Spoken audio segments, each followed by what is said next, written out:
74 সালে দুর্ভিক্ষ হয়েছিল, সেই দেশ 3 বছরের মাথায় 1 লাখ মেট্রিক টন খাদ্যশস্য রপ্তানি করেছিল 1980 সালে। এই যে খাল খনন কর্মসূচি, তার মানে একটা মানুষের মধ্যে এমন একটা দর্শন ছিল, ভিশনারি একটা লিডার ছিলেন।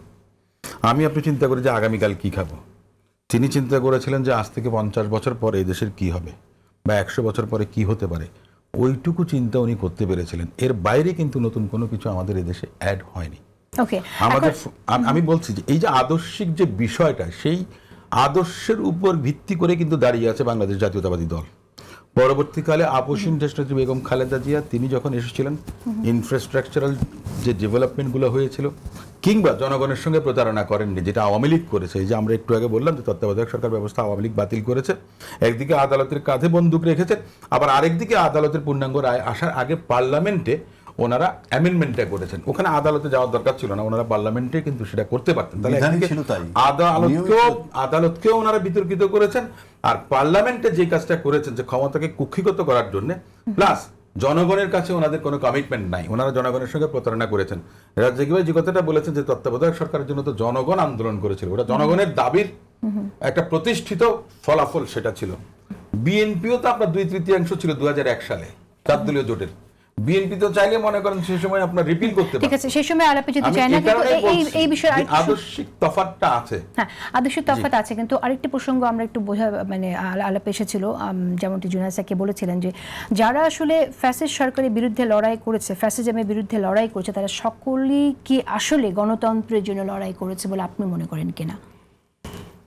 দেখুন, গণতন্ত্র এক জিনিস, ভোটাধিকার প্রতিষ্ঠা করা আরেক জিনিস। গণতন্ত্রের আপনার মানে ব্যাপকতা বিস্তৃতি অনেক বেশি, আর ভোটাধিকার মানে হলো গিয়া আচ্ছা ফেয়ার ইলেকশন যদি হয়, একটা খারাপ দলও দেখা গেছে জনগণের সমর্থন আছে। এই যে আমরা যে ফেসিস্টের কথা বলছি, ফেসিজমের কথা বলছি, এই ফেসিজমটা একটা সময় পজিটিভ একটা বিষয় ছিল। ইটালির মুসোলিনি তার মুভমেন্ট যেটা ছিল সেটা ছিল ফেসিজম মুভমেন্টটা, এবং সেটা এমন একটা পর্যায়ে গেল যে এত জনপ্রিয় হলো, ইটালির জনগণ তাকে সে দেশের রাষ্ট্রপ্রধান করল। রাষ্ট্রপ্রধান হবার পর তিনি ভাবলেন যে তিনি সমস্ত দণ্ডমুণ্ডের কর্তা, কারো মত কোনো কিছু তিনি গ্রাহ্য করতেন না, নিজেরটাই তিনি চাপিয়ে দিতেন। অবস্থাটা এমন হয়েছিল যে একটা পর্যায়ে এসে যেই মুসোলিনিকে সে দেশের জনগণ রাষ্ট্র ক্ষমতায় বসিয়েছিল, ওনার পতনটা এমন হয়েছিল যে তার লাশ উলঙ্গ করে উল্টো ঝুলিয়ে রেখেছিল ইটালির রাজপথে। তাহলে ফেসিজমটা এখন নেগেটিভ হয়ে গেছে। এটা কিন্তু মানে আপনার হিস্টোরিক্যাল ব্যাকগ্রাউন্ড হচ্ছে একটা পজিটিভ মুভমেন্ট ছিল। যেমনটা আমাদের দেশে রাজাকার কিন্তু সেবক, কিন্তু ওই মুক্তিযুদ্ধের সময়কার প্রসঙ্গটা যখন আসে, এই রাজাকারটা এখন একটা ঘৃণিত শব্দ, তাই না? তো এই যে সমার্থক যে বিষয়গুলো আছে, এটা আপেক্ষিক বিষয়।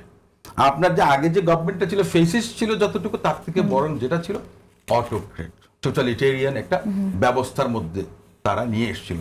অটোক্রেট হয়ে গেছে এবং পরবর্তীতে টোটালিটেরিয়ান, মানে আমি বাদে আর কেউ নেই, মানে অমনিপোটেন্ট আমরা যাকে বলি, মানে ঈশ্বরের মতোই, ও ধরনের একটা ব্যবস্থা তারা চালু করেছিল।